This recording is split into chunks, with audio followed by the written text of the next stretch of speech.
Hey, good morning, family. Out on that walk again. So this is Reginald Kuakaru of Kemetic Centered Living, and just talking with you today. I wanted to bring up the idea of, how can I title this? Is who they stole this from us. Okay, they stole this from us, and what made me come to this was a person had mentioned in the comments in a video that I did was why was Egypt seen as the bad guy in the Bible? And so the video hadn't released yet, you know, but you could still see the image of it and everything in the question. And the person answered, you know, they stole this from us. And I answered back, I was like, nope, you know, that's not it. And then the person proceeded to tell me, well, you know, the Greeks and the Romans stole this information, look it up, you know. And I get it. You know, man, I've been studying this knowledge since the 1980s, man. So I'm old, okay? I've been around for a while, and I've seen information that gets recycled over and over and over, and a narrative that gets recycled over and over and over. But what I notice is that nothing changes, okay? And I said again, I'm almost 60 years old, okay? So I've been around for a while, and I've seen things come around, okay? And around, and around, okay? So when he said that, you know, basically, I guess he assumed that, you know, in some kind of way he was telling me something that I didn't already know, which is cool, you know, no problem. But my next question is once or if it is ever acknowledged that this knowledge was stolen, okay? If it is ever acknowledged that racism and white supremacy has been damaging to black people, okay? If all of this went away tomorrow, what would be the next move for us as black people, okay? What will we do next? And for me, when I began to answer those or look at that question and answer that question for myself years ago, man, back in the 90s, it really just hit me one day that in a sense, the worship of white Jesus has affected us as black people so much that we don't even notice when we're still worshiping or have made the oppressive image and people of that image our God, okay? We are still, in a sense, looking at white people as if they should be our savior. And understand, I'm not talking reverse racism here. I'm saying, I'm analyzing the situation here. Is that so often as black people, we're mad because white people have not acknowledged and validated us in some kind of way. Our ancestors, the knowledge and information that our ancestors have passed down. And yes, it can be maddening. But what if you never ever get that validation? What do you do? And this is where I'm coming from with this, because it's a lesson I learned in my life, that I had something happen to me in my marriage and subsequent divorce. And I was angry at this woman for a lot of years, angry. And I wanted an apology for what was done to me, you know? I wanted an apology, and I walked around with a lot of anger for so many years until one day it just hit me. This woman has gone on and lived her life. She's happy, she's doing what she's doing, and I'm the only one that's mad, okay? And what I realized is that holding on to anger is like drinking poison and expecting the other person to die, okay? It doesn't work that way. So at that point, I had to shift, and I had to shift into healing mode for myself, and recognizing that an apology or validation for what I felt was done wrong to me will probably never come. And let me tell you, to this day, that apology has never come. And but you know, I've reconciled it and I've dealt with it.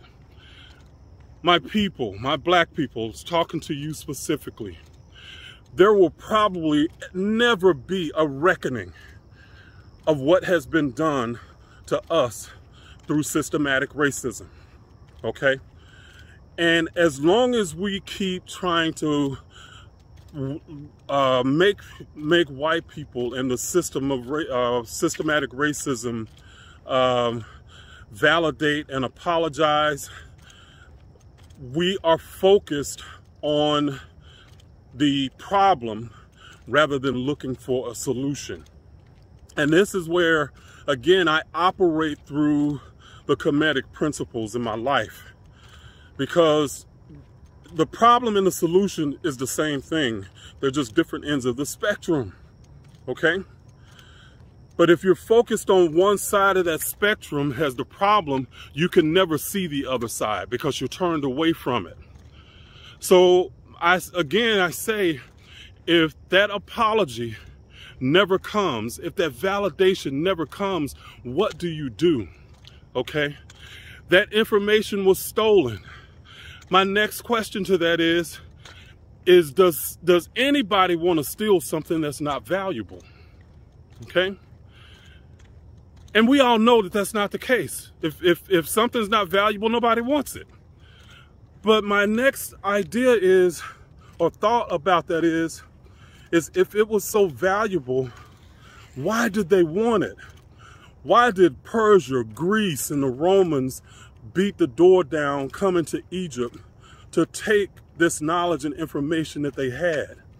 Egypt was known as the Holy Land back then, okay? And this is beyond religious ideas. If this knowledge is so valuable, why did they want it? Why was it stolen? And our people, us as a people, were so focused on that they stole it that we don't even ask the question, why was it valuable? Why did they want it? Maybe I should find out why they stole the information and why they want it so bad. We don't even consider those ideas, okay?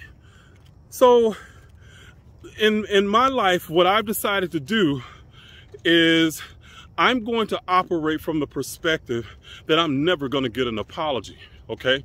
From people who want to uphold white supremacy and racism, I will never get an apology in my lifetime. I'm not looking for one, but I'm operating as if racism is gone, and what do I do next? And for me, that's about building self-sufficiency. And in our communities as black people, look around the world, and I know, yes, there are exceptions, okay? But for the most part around the world, our communities are not economically self-sufficient, okay? How do we change that? And to me, there has to be a way that we build ourselves from within so that we can reflect that independence and economic self-sufficiency without, okay? That's what the power of this knowledge can do for you. You want to live life unapologetically and authentically, and you want to create wealth, you got to create that from within you first. It has to move from within you first. You cannot expect the reflection or the mirror to smile, okay, before you do. All right? And that's why I use the analogy for this idea, is that a lot of us, we look in the mirror because life is the reflection of really the essence of our vibration, okay? And it reflects it to us by showing us what we are being from within, okay? And if life is a mirror, then so often we operate from the idea that the mirror has to smile first in order for us to change something, okay? And we know logically that that cannot happen. The mirror is not gonna smile first. You're not going to find happiness, or you're not going to be happy or look for happiness in a way that is going to bring it to you first, and then you're going to be okay. You have to create that. And the same thing, same principle applies with economic self-sufficiency. We have to build us from within. That's the power of this knowledge. It creates gods and goddesses. You are a god or goddess in training, and you have the ability to create. That's why this knowledge was so valuable. But we want to stay focused on, they stole it, they stole it, they stole it. Okay, then what? Now, if somebody says that all of a sudden speaks for all white people, and again, I'm not trying to make this simply about races. I'm talking about the systematic racism and white supremacy, because I know from experience that all white people don't think the same way. So I know that. But for my people that want to focus on race, guys, there are solutions, but they have to come from within us. That's how I'm operating. I understand the idea that it's been stolen, but once that's acknowledged, then what? Okay? If it's never acknowledged, then what? That's my question, okay? So you have the ability to create. You are powerful. So let's work on doing that, okay? This is Reginald Kuakaru, Kemetic Centered Living. In that Kemetic Centered Living, you learn how to live life boldly, authentically, unapologetically, and on your terms without guilt or shame. Other people talk about spirituality. I teach you how to spirituality. All right, y'all have a great day.